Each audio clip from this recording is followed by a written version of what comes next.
আমি যেরকম সম্মান আপনাকে করি আপনিও আমাকে সেই রকম সম্মান করেন।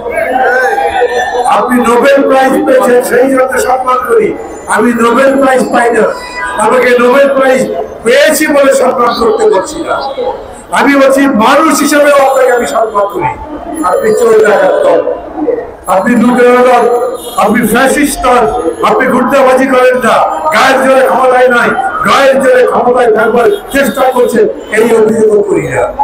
জুলাই আগস্টের একেবারে পরে এই কথা মনে হয়নি আমাদের আবার ওই বৈষম্য শুরু করবার জন্য আমাদের লড়াই এই প্রেস ক্লাবে এই রাস্তার উপরে সে দাঁড়াতে হবে। দুঃখজনক আন্দোলন যখন শুরু হয়েছিল, ছাত্ররা করেছিল কোটা কোটা বাইরের দাবিতে, সেটা মূলত বৈষম্যের বিরুদ্ধে আন্দোলন ছিল। এই আন্দোলন চলবার কালেই যখন সরকার দাবি মানেনি, দাবিটা মানলে হয়তো এতদিন ক্ষমতায় থাকলেও থাকতে পারত, মানে নাই, ন্যায্য দাবি মানে নাই। অতএব শেষ পর্যন্ত গাড়িতে হোক, গরুর গাড়িতে হোক আর এরোপ্লেনে হোক পালানো হয়েছে। আর কোনদিন দেশে আসতে পারবে এইরকম সম্ভাবনা আমি দেখি। এরকম কথা দিয়ে শুরু করলাম এই কারণে একই পর্যায়ের দুটো শিক্ষা প্রতিষ্ঠান, শিক্ষা পদ্ধতি প্রাইমারি লেভেলে একটা জাতীয়করণ করা হলো আর একটা করা হলো না কেন? তার জবাব কি? এতগুলো বছর ধরে কেউ জবাব দেয় নাই। যারা দেশ শাসন করেছে এতগুলো বছর তারা জবাব দেওয়ার দরকার মনে করেন। ওদের কাছে ভোটের দরকার ছিল না, মানুষের দরকার ছিল না, কেবল গদির দরকার ছিল। কিন্তু আজ যারা ক্ষমতা এসেছে বিনা ভোটে এসেছে, কিন্তু মানুষ সমর্থন করেছে, মানুষ সমর্থন করেছে। কারণ কোটার আন্দোলন হাসিনা সরকারকে খারাপ করবার পরে বলেছে আমরা বৈষম্য বিরোধী আন্দোলন অব্যাহত রাখি। আমি মনে করি আজ আপনারা যে আন্দোলন করছেন সেটাও এই বৈষম্যের বিরুদ্ধে আন্দোলন। এই শিক্ষকরা, এই মানুষগুলো এইখানে কিংবা ওইখানে এখন রাজপথে কেন? এই জবাব কে দেবে? সরকারকে দিতে হবে। এই জবাব আমি দেবো না, আমি দেশ চালাই না।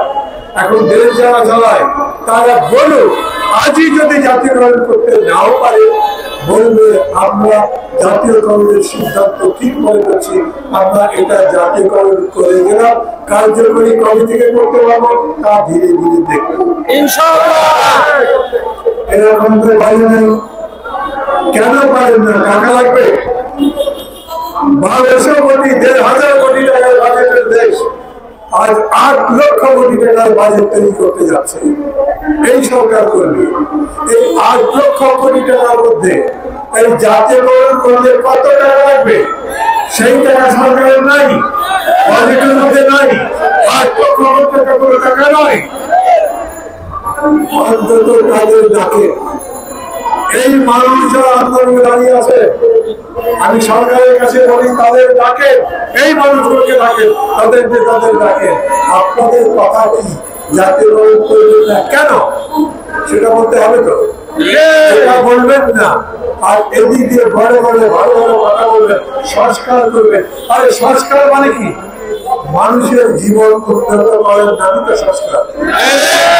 মানুষ যেখানে বাস করে সেই শহরে যাতে চলাফেরা করে, সেই বসে, সেই পরিবহন, সমস্ত কিছু মিলে জীবনকে উন্নত করবার কাজই সংস্কার। আমি যাতে কথা বলতে পারি, আমার অধিকার যাতে রাষ্ট্র স্বীকার করে, আমার উপরে কেউ যাতে জুলুম করতে না পারে, সেই রকম আইন তৈরি করা হোক, সেই রকম আইন কার্যকর করা হোক, তাই নাম সংস্কার। সেই সংস্কার করবে এই অনাহারী বুভুক্ষ মানুষের জন্য। এইটা তো কোনো সংস্কার হবে না। কত টাকা বেতন পান তারা আমি জানি না। আপনার এসে বেতন পান না মানে সরকার কোনো বেতন দেয় না, তবে চলে কেমনি এই মানুষগুলো? ওই যারা প্রশাসনে তাদের দায়িত্ব নাই? তারা কি বলতে পারে যে আমরা যেহেতু এগুলো ভুক্ত করি নাই, তাদের কোনো জীবন যাপনের দায়িত্ব আমার নাই? বাংলাদেশে কোনো মানুষ যদি না খেয়ে পাওয়া যায়, তার দায়িত্ব কে নেই? সরকার নেই। আমাদের সংবিধানে বলা হয় অন্ন, বস্ত্র, শিক্ষা, চিকিৎসা, বাসস্থানের গ্যারান্টি দেবে দেশ, রাষ্ট্র, সরকার। এই শিক্ষকরা যদি যে কোনো একটা বুকে বলুন, সাধারণ মানুষও যদি তার অন্ন, বস্ত্রের জন্য শেষ পর্যন্ত জীবন চলে যায়, কষ্ট থাকে, তার দায়িত্ব সরকারকে নিতে হবে।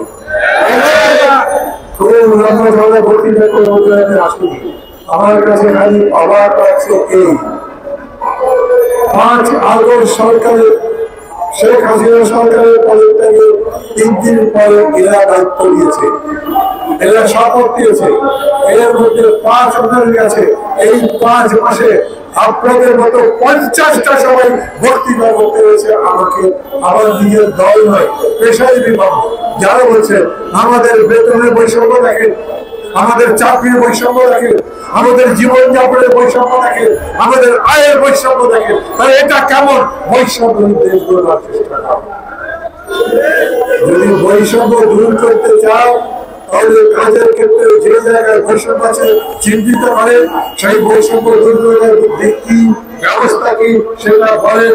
তার জন্য যদি দরকার লাগে, তাহলে এই শিক্ষকরা, এই মাদ্রাসার ছাত্ররা যারা আছে সবাই মিলে সরকারকে সহযোগিতা করতে রাজি আছে। আমরা বলছি আমরা সরকারকে সমর্থন করি, কিন্তু এই যে এতক্ষণ ধরে বক্তৃতা করলাম, এগুলো সরকারের সমর্থনের জন্য বক্তৃতা হয়েছে। করতে চাই, সরকারকে সমর্থন করে বক্তৃতা করতে চাই, কিন্তু দেশের অবস্থা যদি এমন থাকে যে সেটা সমর্থন করা যায় না, তাহলে বক্তৃতা হবে কিভাবে? জিনিসের দাম বাড়ে, দাম কমাতে পারে না, মানুষের পেটে ভাত নাই, অন্ন জোগাতে পারে না, মানুষের চাকরি নাই, চাকরি দিতে পারে না। এখন যদি বলে এই মাত্র 5 মাসের মধ্যে এত কাজ করবো কেন, আমি বলি 5 মাসের মধ্যে 500টা কাজ তো আমি দেখতে চাই নাই। 5 মাসের মধ্যে 5টা কাজ দেখা, ভালো কাজ করেছেন, জনগণের কল্যাণ হয়েছে, মানুষের উপকার হয়েছে। আপনি বরঞ্চ পরিবারের জন্য যে কাজ ছিল, দরিদ্র পরিবারের জন্য কাজ বাতিল করে দিয়েছে। আপনি কৃষিবিদ তাকে করে গরিব বর্গের জন্য যে পণ্য সেবা দেওয়া হতো সেটা বন্ধ করে দিয়েছে। আপনি 100টা আইটেমের উপরে ভ্যাট এবং ট্যাক্স বসেছেন। খেয়াল করবেন, এই যে রেস্টুরেন্ট গুলোতে ভ্যাট ট্যাক্স বসেছিল, আন্দোলনের হুমকি দিয়েছে তারা, আন্দোলনের জন্য পথে নেমেছে, সরকার কিছু হচ্ছে। এই সরকারের সাথে অন্য সরকারের তফাৎ কি হলো? ভালো ভালো বললে শোনেন না, তাই তো? জোর করে বললে শোনেন, তাই? আমরা তো সেরকম সরকার চাই না। আমরা প্রফেসর ইউনূসকে বিরাট সম্মান দিই, সারা পৃথিবী তাকে সম্মান করে, আমরা সম্মান দিই এবং বলি ডক্টর মোহাম্মদ ইউনূস, প্রফেসর মোহাম্মদ ইউনূস, আমি যেরকম সম্মান আপনাকে করি, আপনিও আমাকে সেই রকম সম্মান করেন। আপনি নোবেল প্রাইজ পেয়েছেন, সেই জন্য সম্মান করি। আমি নোবেল প্রাইজ পাই না, আমাকে নোবেল প্রাইজ পেয়েছি বলে সম্মান করতে পারছি না। আমি বলছি মানুষ হিসেবে আপনাকে আমি সম্মান করি। আপনি চলে যান, আপনি লুটেরার, আপনি ফ্যাসিস্ট, আপনি গুন্ডাবাজি করেন না, গায়ের জোরে ক্ষমতায় নাই, গায়ের জোরে ক্ষমতায় থাকবার চেষ্টা করছেন, এই অভিযোগ করি না। বলি আমিও যে মানুষ, আমাকে মানুষ হিসেবে বাঁচাবার পথ তো এখন আপনার কাছে, রাস্তা আপনার কাছে, চাবি আপনার কাছে।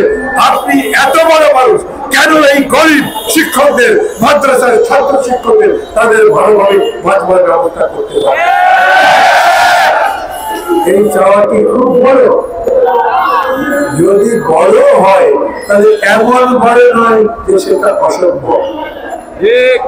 বাংলাদেশের 20 কোটি জনগণ যাতে অন্ন, বস্ত্র, শিক্ষা, চিকিৎসা, বাসস্থানে বাঁচতে পারে, একটা ভালো দেশ হয়, যে দেশে বসবাস করে আরাম পাওয়া যাবে, যেই দেশ আমার দেশ বলে গর্ব করতে পারবো, যেই দেশের কথা ভেবে পৃথিবীর লোক মনে করবে ওরা যেখানে লড়াই করে তাই না, ওরা নিজেদের জীবন বদলাতে জানে, দেশ বদলাতে জানে, ওরা আইন প্রতিষ্ঠা করতে পারে, বিচার প্রতিষ্ঠা করতে পারে, মানুষের জন্য সুখ দিতে পারে, শান্তি দিতে পারে, সমৃদ্ধি দিতে পারে। সেই রকম দেশ বানানোর জন্যই তো এতগুলো বছর ধরে লড়াই করছে।